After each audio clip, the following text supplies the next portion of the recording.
This is a replay of Let's Talk Nigeria on Sparkling 92.3 FM Calabar, making Nigeria better, one conversation at a time. Everything. Health, education, finance, sports, transportation, agriculture, politics, entertainment, people and power. On Let's Talk Nigeria. Let's Talk Nigeria. Every day of the week from 9 a.m. to 10 a.m. Only on Sparkling 92.3 FM Calabar. Your radio, your shine.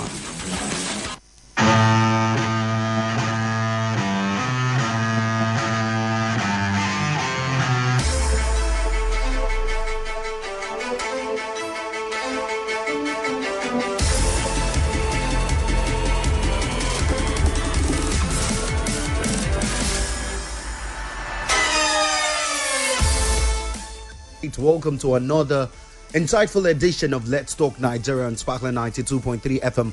Your radio, your shine, the city's go-to radio frequency. I am your host, Sini Williams Ojeka, and today it is Monday, January the 27th, the year 2025, with the weather temperature presently at 24 degrees Celsius. It promises to be a bright sunny morning.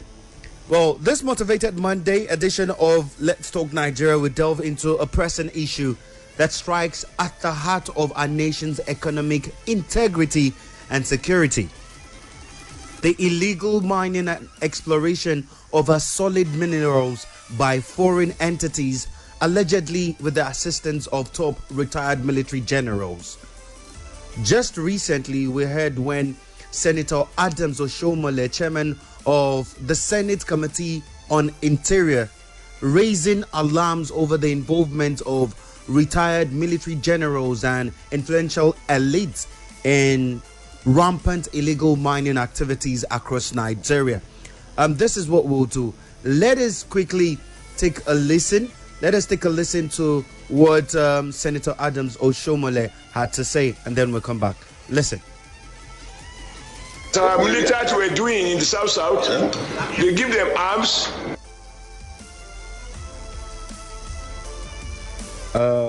Hopefully the network allows us, but then we'll try to bring this particular audio to you. It was heard yesterday, and it was Senator Adams Oshomole representing the Edo North Senatorial District having to say that much. But he emphasized on these actions the need to not only deprive that this whole activity that we're seeing taking place in the exploration of our natural resources, it is not just only depriving the nation of critical revenue, but also it undermines the efforts to diversify the economy. Echoing similar concerns here, people, The Guardian reported that Senator Oshomole had accused retired military generals and other powerful elites of sponsoring illegal mining operations, thereby sabotaging national economic interest.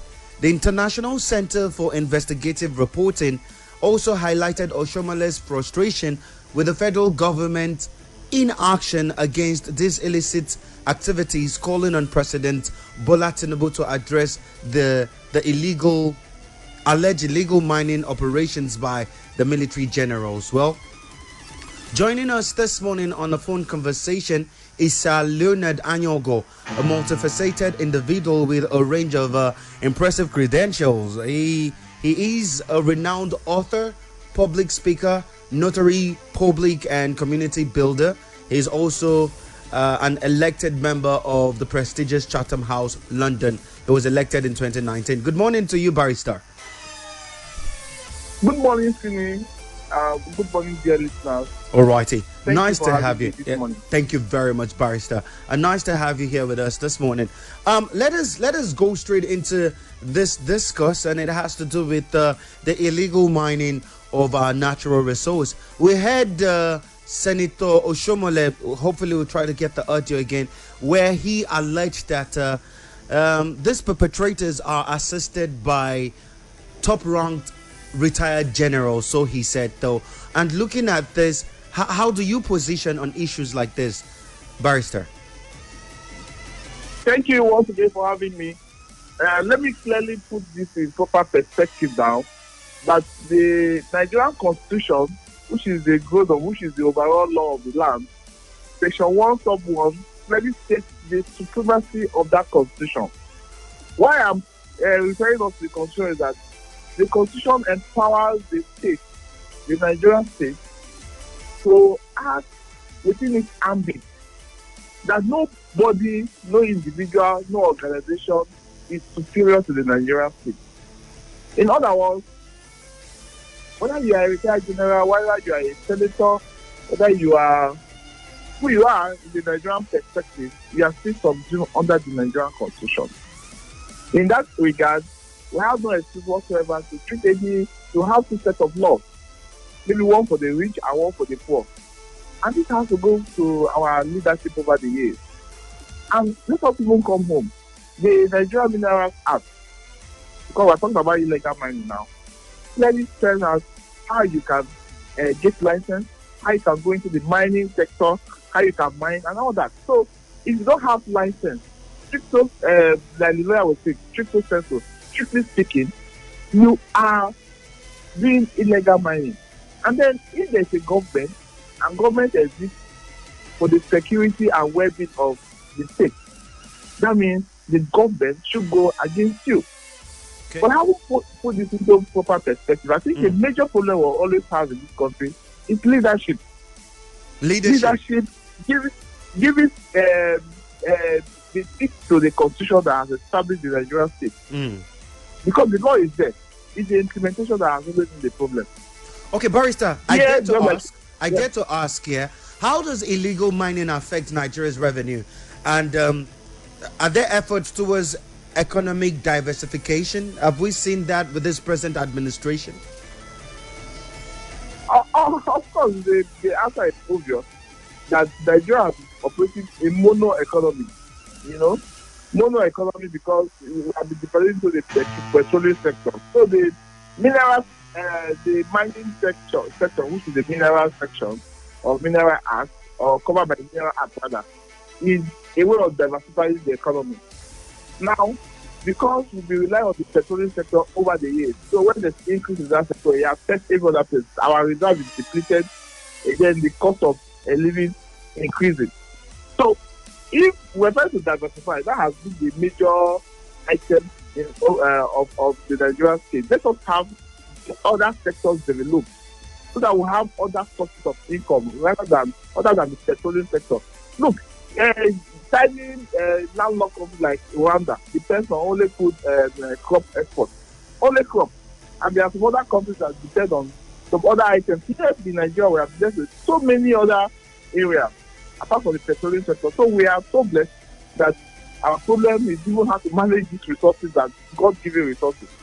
So it affects greatly when the law established that has established the guiding principle of how this mineral should be extracted. In any case, let us quickly remind ourselves that it is in the exclusive, it is only the federal government that can give license to mining. And that is what of the federation of federalism, because it's only the federal government that can give license. What that means is that if a state government cannot give license to mining, strictly speaking, it can only work in collaboration. So you want to get the mineral license, you can now mine, in tandem with the rules. Okay. So it affects the general revenue of the country, because now instead of the revenue coming to the Nigerian force, it's going to individual force, individual accounts. So how do we run the Nigerian state? Okay, so part of the allegation here is the perpetrators are foreigners. So we'll want to ask here, to what extent are foreign entities complicit in illegal mining, and how can Nigeria protect its mineral resources from external exploitation without getting a remittance to the federal government's coffers? My dear brother, any country that cannot, or any government that cannot protect its territory, in such a government or a question, this is because you have a territorial integrity that you to protect. So if we allow foreigners to enter the country in collusion, of course there will always be a collusion to exploit our resources without going through the legal channel. That means there's a problem. That's why I say the problem is the political will and leadership. Okay, just like you rightly stated, I listened to Adam Oshomole. This is somebody who is the ruling government. It's not Adam Oshomole is not just a senator. I can call him the kitchen cabinet of this present administration. You chopper. They have a clear from Mr. President. Apart from making those motions or saying this in the public, he should go back to Mr. President and have an in-depth meeting with him. Because Mr. President is the commander-in-chief of the armed forces. Just both the president and commander-in-chief of the armed forces.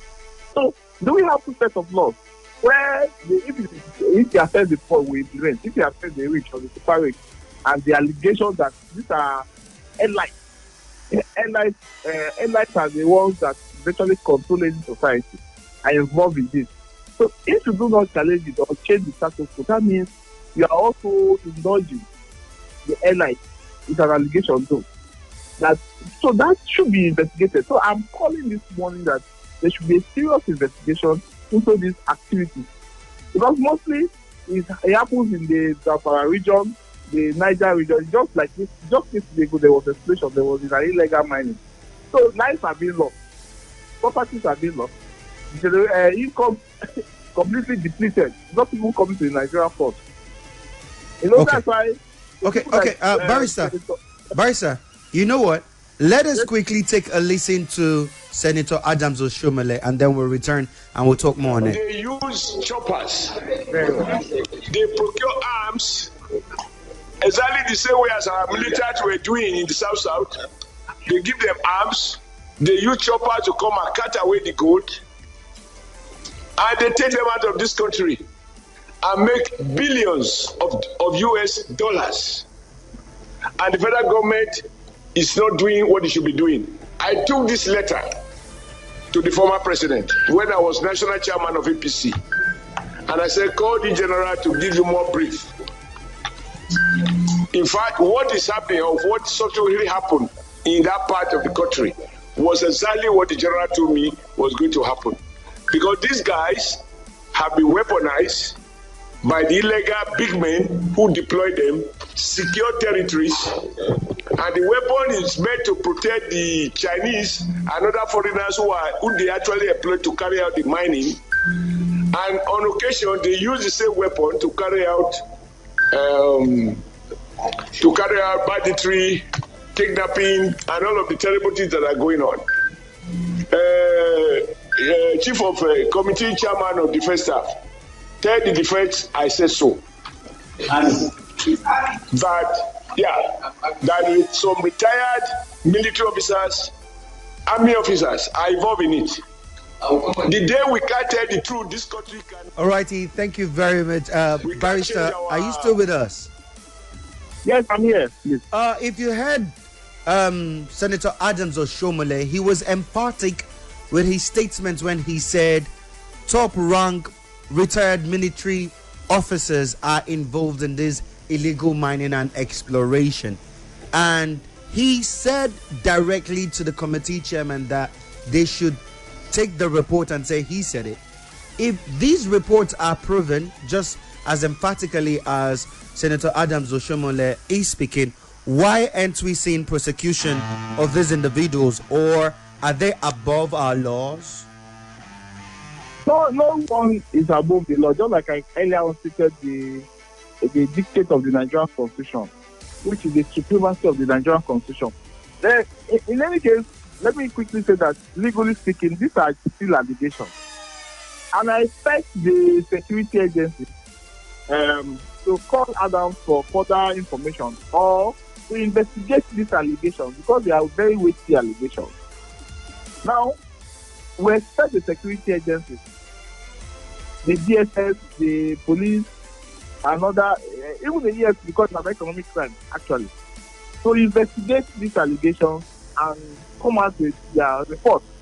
And of course, anybody who is culpable should be prosecuted. That is how government works in other climes.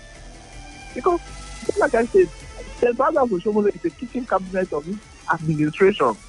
So if you are in charge of the knife and the yam, say somebody expects you to cut the yam the way you want to cut it. So you cannot be shouting that, see the yam, look at the knife, you are holding. And you are saying that, this knife, I cannot cut this yam. It doesn't work doesn't work that way, and that is my challenge with the leadership. But if you identify a problem, you should tackle it. So if somebody like Adams or Shomole will make such an allegation and the thing is not investigated, then there's a problem.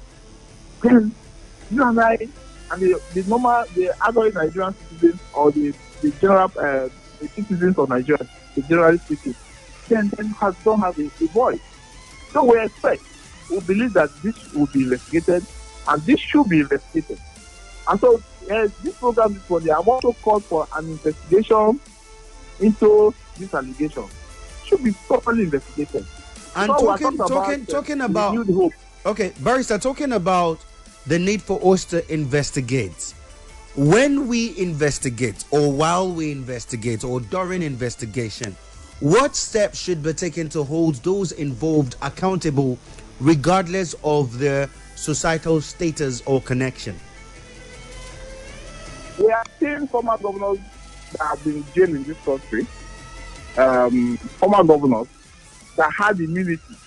So nobody, whether you are a retired military officer, whether you are a former governor, former minister, or whoever you are, or even serving ministers, I mean, the law is very clear. Now, all we need is to have the political will to implement it. Because one thing is about the government prosecution. If the Attorney General and Minister of Justice of the Federation or even the state decide not to, then you will virtually have nothing to say. Because even when you go as an individual to get a key so that you can prosecute, they did not give you. So that's why I said the political will to do the right thing. And this calls for very serious introspection that the kind of leadership we have. Maybe it's a reflection of how the society is, the Nigerian society. Because sometimes you look at the best brains outside, and then you see some persons with very questionable character of find government in charge of government policy. So I thought, let me say this with all modesty. I can't be an attorney general of the Federation, and this allegation is made, and I will not go back to my principal and say, look, this is a very serious thing. We have to investigate it and address the public on this. But we have seen most times where people make very serious allegations for very even top insiders, government officials. The situation is just kept under the carpet. That is the disaster of the kind of leadership we have in this country over the years. So we must have to change. And I think that if the present administration talks about renewed hope, these are areas that we should be seeing that kind of renewal of hope. So nobody is above the law. Everybody involved can be and should be prosecuted. That is the position of the law. Okay, so now that you've talked about the judiciary, Barrister, and you belong to this particular industry or this particular sector. Are the judiciary and the anti-corruption agencies complicit in shielding high-profile individuals involved in these illicit activities? Well, the judiciary is always the last arm that adjudicates in criminal proceedings, in criminal trials or prosecution. There must be a robust investigation. That is where it starts from. If you have a good investigation, with a good investigation report and all your evidences, it's easier for the judiciary to now, give judgment. Because you see, one thing, like I keep saying in different forums, justice is a tripartite way. It's not just for the victim, it's also for even the accused person and the society. So you don't just take a man to court and with the aim of always convicting him. You must give him the benefit of doubt. That is why he's presumed innocent until the contrary is proven. So investigation activities is very key. That's why we're using the word investigation. It's very key. You must investigate and get their facts and evidence, because what the Adams says in the realms of the law is just mere allegation. So you have to reprove it. That is our law. So the accused person is presumed innocent. So when you have this investigation and the government is willing to the office of the Attorney General and that state of federation, and it's ready to go to court with those evidence, hardcore evidence, the judiciary will always have to look at the fact that is brought before the court and enter judgment. But when you have a watery investigation, a new allegation, there's nothing to back it up. And most of the time when you go to court, people are saying, this man was actually guilty. How is he being let off? That is because there's not enough material before the court will convict. Because conviction is based on facts and evidence presented before the court. So that's why I said the investigation is the key component of prosecution. It's very key. What is your findings? What are the facts and evidence that are brought before the court? So they work together. So investigation, then of course the prosecution, and then giving right of fair hearing to the accused person.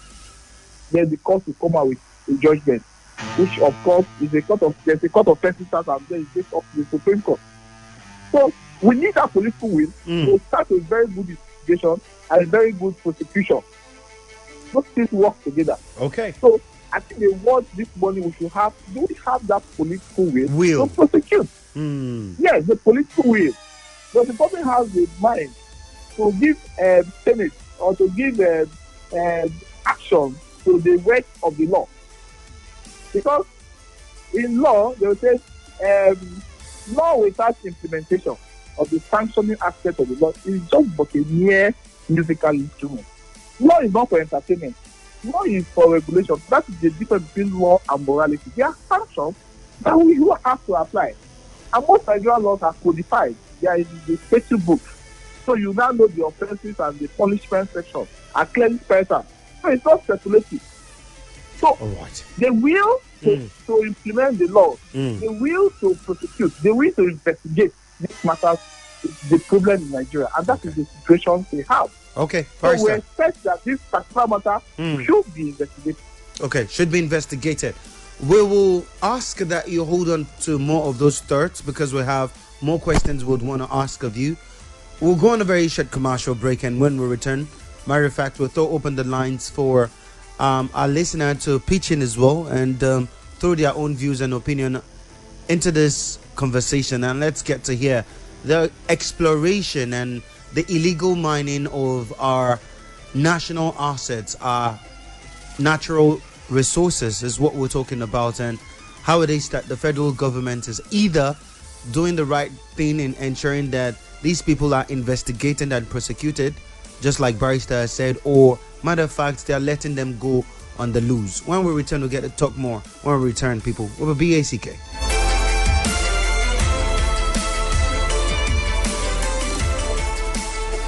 We talk everything.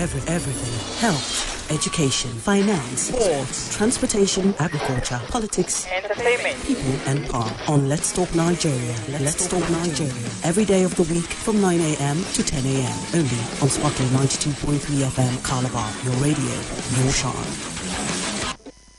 For us here at Sparkling 92.3 FM, your radio, to be socially relevant means that we are in tune, literally connected to the burning issues of the society. You see the conditions of the economy today, and then you now try to insult our collective intelligence by telling us that there's increase in employment in the country. We know that is not true. It's a lie.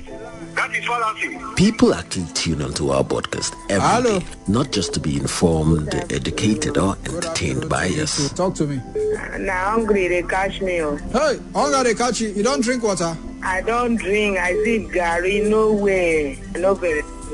But also to be the agency that facilitates real change in the society.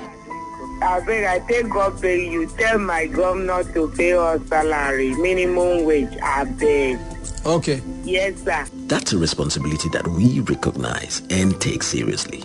On Sparkling 92.3 FM, your radio, your shine. From the first beat to the latest hit, we'll brighten your day one song at a time on Sparkling 92.3 FM. Your radio, your shine. This is a replay of Let's Talk Nigeria on Sparkling 92.3 FM Calabar, making Nigeria better one conversation at a time. We talk everything. Health, education, finance, sports, transportation, agriculture, politics, entertainment, people and power. On Let's Talk Nigeria. Let's Talk Nigeria. Every day of the week from 9 a.m. to 10 a.m. Only on Sparkling 92.3 FM Calabar. Your radio, your shine. Ready to take your calls. Turn down the volume on all radios set in and around you to avoid a holdback.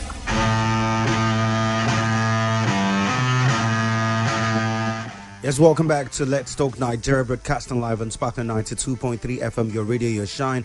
A motivated Monday edition of it. And before we went on that break, we were in a conversation with Sir Leonard Anyogo, member of the Chatham House, an author and also a public affairs analyst. We're talking about the illegal mining and exploration of our natural resources by highly placed individual in Nigeria. And according to the statement that we had by the Senator Adams Oshomole, representing Edo North, he said some of these illegal miners are aided by our own top-ranked military officers. Well, let us hear our first caller here this morning. Good morning to you, Mr. Bassi.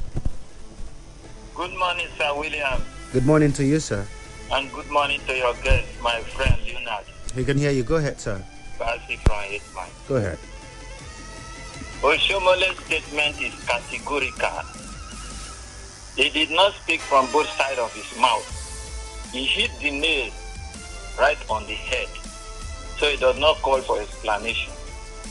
EFCC, you mentioned, DSS, they are busy pursuing all those small boys in Lagos with a laptop.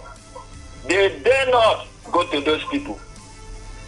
There will be no political will because the foundation for electing our leaders was faulty. And the scripture says, when the foundation is destroyed, what can the righteous do? If Mr. President decides to take on those men today, they will tell him that, Oga, your age declaration has coronavirus. Oga, your WAEC, your degrees all have COVID-19. If you dare it, we will show the world. Because of that, it will mellow down. Nothing will happen. I'm not a pessimist. But I'm telling you that the foundation for bringing them was faulty. Good morning. All right, Mr. Bassett, thank you very much for your pitch there. 0812-723-7060 or 080-923-00022. Those are numbers for you to call this morning. Let us get to talk about the illegal mining and exploration of our mineral resources by certain highly placed individuals in Nigeria, aiding foreigners in doing these illegal businesses. Hello, good morning. Yeah, I'm calling. Go ahead, sir. Concerning what you say is the absolute truth. Only that the government will not work on it because all of them are made of the same feather. So, I try to advise them. There's nothing. Another was there with them. They know everything exactly what they were doing, the mining and the illegal and all those things. Then they know. Another will never ask a good one. Was it the same feather that anybody to the EPC? They feel that it's forgiven. So he said they know the truth. So they know the truth and they don't work on the truth. Thank you. All righty, thank you very much for your position there. 080-923-00022 or 0812-723-7060. Back to you, Barrister. Before more calls, I would want to ask. You were talking about the political will from our leaders. Now, what should we be seeing? Like you've heard Nigerians talk about, it's all about the political will. They dare not go to arrest these generals and all of that. If we do not, what are the precedents that we're setting? No, but it would be wrong for us to assume that one of the colour states that is categorical, that is it won't be the sanctity of the truth without following the process of invitation of this person, you know. So, but I understand the frustration of Nigerians because most times the Nigerian government has failed to act on situations like this. And so when you don't come out to address the public on this kind of allegation, very weighty allegation, and what you have done, people will always get frustrated. But let us also quickly understand that even in the petroleum sector, where you have illegal refineries, we have seen where government, of course, the military, using the military and police and other security agencies, illegal refineries, you know, set them ablaze and all that. So what we see the same thing in the so-called illegal mining site. This action person will take it. That's why I was trying to say that Senator Abarige, another senator of the Federal Republic, clearly said that the things that we have to for instance, in the illegal refineries, when you talk about petroleum sector now, the then vice president of Nigeria, maybe, was talking about modular refinery. What is modular refinery? It's a small-scale refinery that can be licensed, regulated, and monitored, and the production will start. In other clients, in Japan and all those countries will look up to, the refinery doesn't need to be so big, like the whole of Calabar or the whole of Costa to call it a refinery. Once there's a refining capacity that meets the minimum basic standard, you can use it. So, when we are talking about prosecution or not prosecution, let us also look at the ways of reviewing our laws. So I can encourage miners that can easily have access to license, and then you regulate it and you get revenue. Because somebody has stated that getting a mining license in Nigeria is, you don't have so much money. You shouldn't. They think that it should be about the capacity. That's why people go under. What I would like to know, the ease of doing business in Nigeria has to be very easy. Let's use that word. Has to be easier for people to accept. Very that true. 2-3 companies can come together and get license, and they are monitored, regulated. Otherwise, this is so-called illegal miners, illegal refineries, illegal toll gates. So many things will continue to be. So we must have to be creative as a country and as a government to find a way. What is actually the problem? I know that the economy is bad, we always indulge this. Let's try to create ease of doing business. Modular refineries, yes. This so-called illegal refinery, make it easier so that corporations can come in and you monitor it. This issue of making it just an exclusive reserve for just the federal government doesn't work for me, or it's not working for Nigerian state entirely. The state government can come in collaboration with the federal government to get this license easy. Okay. When somebody's license and it's on the site, you can monitor the person easily. So it's very difficult for people that own the mining, people that own the community where these areas are found, and you say they want to go into illegal mining, so-called input, because they have the goods, they are feeling it, they will do it. So you make it easier so that people can obtain license, and then you monitor them, regulate them, and see how this is done. So that is both the kinetic and the non-kinetic approach. While you are trying to use the law, look at the other creative way of how to get their citizens involved, easily involved, and then you regulate. The major thing is regulation. Regulation. And then getting the money paid to the government. Now that you've mentioned regulation, I would want to ask, what are the roles of local communities in enabling resisting illegal mining operations? It's very difficult. The truth about it is that the local community, it's you and I in different communities across the country that are hungry, are financially based. So somebody working for your community, let us face the reality, the truth about it. Let us not follow this holier than thou attitude. Somebody enters your community, bring 5 million. You are not seeing 100,000 in the rest of your life. You are going to Koto. You are going to work with the person. Where there is a total neglect of government presence, there is no road, no water, nothing. And somebody offers to even do a borehole. The whole community will become illegal miners. I hope the point I'm making is clear. Because the issue of regulation and monitoring is the key. And easier access to having these licenses. So there's nobody can enter a community to do mining without the collusion or the acceptance of the local community. Most times they're able to use the local community because they're the ones that know the terrain to do that. So the man brings in money, whether it's coming from foreign, whether it's a foreigner or whatever airline, and you can easily do that. That's why I say government has to be very creative. Come in and say, okay, let us regulate, let us make this license very easy. Work with the community directly. Because the Minerals Act, there's what we call the Community Development Agreement, which I was privileged to draft for some communities over the years. Now, that Community Development Agreement is an agreement between the community, the miners, and the government. That, okay, before you mine, this is what you do for the community. This is what the community is going to have to participate in the mining. So you cannot enter a community and just mine. It's not free. It's human being you use. So the federal government and the state government must have to come in, because this issue of exclusive mining rights just by the federal government, we have to review that law so that the community can get involved. Because when you involve the community and make it easier for even the community cooperatives to enter mining, their aim is to regulate them, give them standards, and then they pay revenue to you. But if it becomes so cumbersome, and to get a mining license, you have 25 million, for instance, the community does not have that kind of money. We'll find a way around it. So we need to come home, review the laws, and make getting license easier, and then monitoring and regulation with the set standards. That's the key.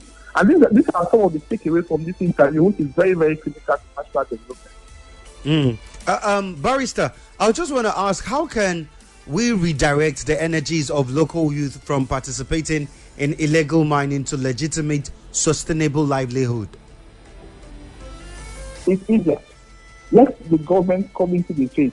Have interaction with the community, with the locals. Look, I know that we have minerals in our community, but it is the issue of orientation. You need to get a license. We will assist you in getting license. So people can come together as a cooperative, working with the whatever company that you have registered, and then we'll work together.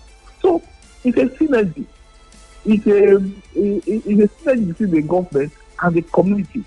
So that otherwise, whether we like it or not, bringing all the police, all the security agencies, all the military, they will still be illegal mining. And of course, that's why you see some compromised security people allowing, even when they are present, they are still doing the mining. Are you saying that there are no military presence in all these mining areas? But if I say the mining is going on, because sometimes you can easily compromise some of the security agents. We are talking about money. There's a lot of money involved here. Like I said, somebody has never seen 100,000, you are bringing 5 million. He will go too. So this energy has to be directed legally by making the ease of getting this mining very easy, mining license. If you make the thing transparent, make it easy, then of course working in cohort with the locals, you can monitor them and say, okay, look, we know this is ongoing, but let us regulate it. This is how it's going to be done. Okay. So that's why I say you cannot always use the kinetic approach, use the force, use just the law. You need to come back home and use what you call common sense, which is not common. Wisdom and creativity. After all, we grant amnesty to the criminals. We grant amnesty in this country to the criminals. If you are gentle and you are law abiding, the society, the government will not even ignore you. Even in our political state, it's the same thing. They will say, oh, this one is calm, this one is a good person, let's deal with the radicals, the ones that kill, the ones that go to snatch ballot boxes, the ones that abuse people on social media, those are the ones government patronize. The different people are not taking, they don't look at you. They say, don't worry, that one is not a political problem. Because you decide to follow the law. So, we are pushing ourselves to the point that everybody wants to be illegal so that they will be attended to. That is the debasement of the country that is going on. Because it's only when you are radical, it's only when you are carrying the guns, it's only when you are shouting, you are that they will pay you attention. That's when they give you attention. So you and I that is trying to follow the law, they will just look at you, oh, somebody told me one day very casually, say you are intellect, you should be in the intellectual sector. So I do not, because if I am an intellect, if I follow the law, I should not be part of the administration. I'm talking about using myself as a case study, generally speaking. So we come to a point that it's only the militants, the radicals, people that the abnormal, in other times that should be in prison, that are the ones that are being patronized. So if you are gentle, you follow the rules and regulations, nobody will answer you. Barrister, let us take more calls, yeah? And Crossoverians, yes, Nigerians, our lines are still open. 08092300022 or 08127237060. Hello, good morning. Hello, can you hear us? Good morning. Hello? Alrighty. Do also call us back. Network has been a thing. 0812-723-7060 or 080-923-00022. Both of those numbers will give you access to us, rather, so that we can get to hear from you. Yes, UB. Yeah, good morning to you, William. Good morning to you. Good morning to you. Osopole has tell us the truth of the matter. We are aware of the truth before, but now that coming out from the horse's mouth is for them to take action. Because as a senator, you should not be saying something that is wrong, then you are keeping quiet. The entire army that is talking about, it should make us know. Because the other day, UAE government that is supporting terrorism in Nigeria, They know they give them the name, but not today. They didn't give us those names. They didn't make it public for us.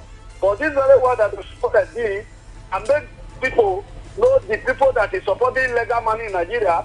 They should call him to tell us the people names so that we can be able to know them and know how to tackle the illegal money in Nigeria, because those people, they are destroying Nigeria up and down all the name of money. Please, to make us people so that we should know them. All right.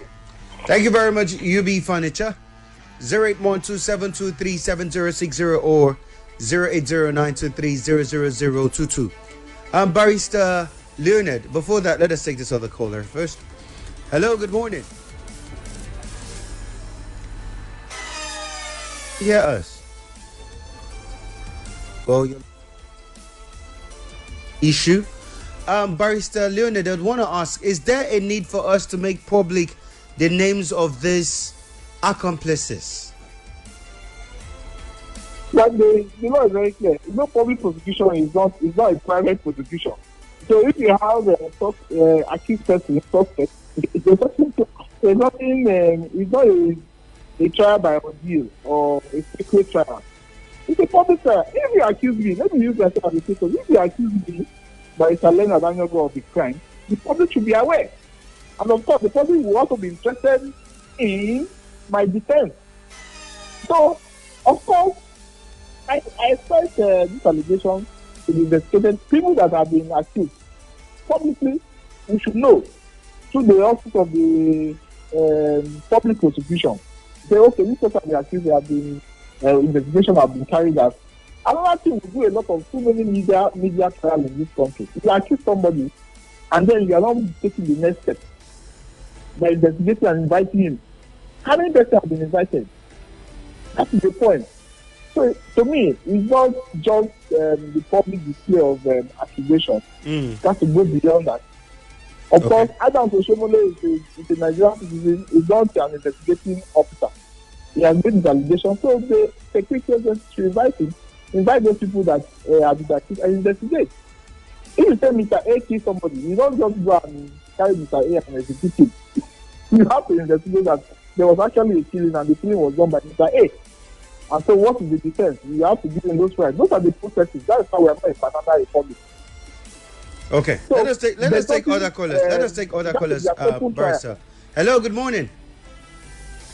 Morning. Yes, good morning to you. Your name and where you calling us from? My name is Uncle G. I'm calling from Calabar. Go ahead, Uncle G. Please, I'm very happy for that revelation. This is what we are looking for. You know, Adam Oshomole, one time he was the national president of NLC. He was a governor and now a senator. Before a person like that come up to make this allegation, it's real and true. Most time we call Nigeria that we need a military government. People say no, it's not good. Because they know all this nonsense will not happen during military regime. It's very unfortunate. I'm even expecting National Youth Council in those states that are suffering from these insurgents and killing. They're supposed to protect the governor house. So that if the president will not share, he must share it. This is a very powerful allegation, which is affecting us and disgracing us and embarrassing us. Thank you so much. All right. Thank you very much for your position there. Barrister, what does this do? What is this doing to our international image? Well, like I said, you are respected internationally and globally where you can secure your territory, where the territorial integrity you maintain, where you can when law and order is maintained. If you are globally or internationally has not been able to fulfill this basic requirement, of course, it lowers your esteem. And of course, it affects the business environment, their investment drive. We keep saying that we are looking for investors. Investors will not come and put money where they are not sure about their investment. So when you have an investor, and this is a pretty legal advice to the Nigerian state, and any international investor, of course, without pride, I'm an expert in international business law. An investor will look at the judiciary. That is the key element. How effective is the judiciary in tandem with the security of the area he or she wants to invest? Why? Because if there is security, and then if the judiciary is working, because when he engages conflict with the government or with the community, and he has a faith in the judiciary that, okay, when this conflict exists, the judiciary will be able to resolve the conflict to the admiration of everybody. So when you talk about investment drive, and you have those basic security challenges, and then people sit down about their justice delivery system, there's no reason investors want to invest. But I know that this government has come with an agenda, a new hope, and in contact with the citizens. And let me quickly say before we go that, look, after politics comes governance. But unfortunately in this country, we keep playing politics all through. Look at 2027 in paper. In 2025, we are talking about who will occupy which office in 2027. Look at the Donald Trump presidency. After all the politics, all the shenanigans that happened, you see both the Democrats and the Republicans in the same room when he was being sworn in. And then there are some common principles that whether you are a Republican or a Democrat, you stick to. So we must have this state policy that whether you are in APC or PDP, Labour Party or whichever party, the Nigerian state has a focus, has a direction that it must go. And that's why the American system try, because there's a directive principle of state policy. This is how we go. This is where we are going. There's a clear roadmap. Not because it's not tied to any political inclination whatsoever. So, after politics in Nigeria, we should see governance. Okay. That is the point. Well, Barrister, you have spoken well, and you have spoken the mind of the people, and we would really want to appreciate you for coming here with us and making bare this topic. Thank you very much for your insight. Thank you so much. Thank you for having me. God bless Nigeria. And God bless Nigeria. Well, Crossovarians, thank you very much, Nigerians, for being a part of Let's Talk Nigeria, Motivated Monday edition of it. And this is how we bring it to a wrap. We've been in a conversation with Barrister Leonard Anyogo, Sir Barrister Leonard Anyogo of the Chatham House, London. And we've been talking about the illegal exploration and mining activities taking place across Nigerians and allegedly being aided by top-rank military officers in Nigeria.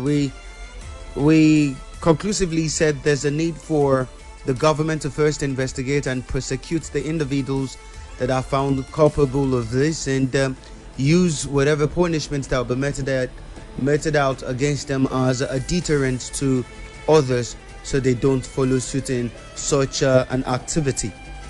Thank you very much. But before we leave here, just to let you know that we will be unpacking all you need to know about our internship program. Yes, the Sparkling Internship Program, so you can make an informed decision. Mark the date, dress up and show up. Knowledge is good, but skills is better. Sparkling 92.3 FM, that is what we're saying. And this open day will be Wednesday, the 29th day of January 2025, this Wednesday. And the venue to it is Sparkling Tours, our studio right here, Water Intake Road, Lemna, Ikodofanga, Calabar. Once again, you can just walk in as we unpack all you need to know about our internship program. Yes, so you can take informed decisions. Make sure you dress up and show up on the day. Come ask questions, and just like Coco and a few others that have now been absorbed into broadcasting, you can as well, either your children or your wards or your loved ones. I am Sidney Williams, so check out. This is where we draw the wrap, and we say thank you very much. Remember, Nigeria's all asked to build, like we usually say, all hands would have to be on deck in ensuring her growth. God bless you all. Thank you very much for staying. God bless you all.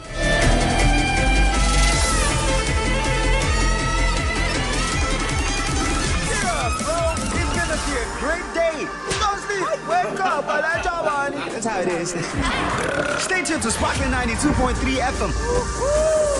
Your radio, your shine.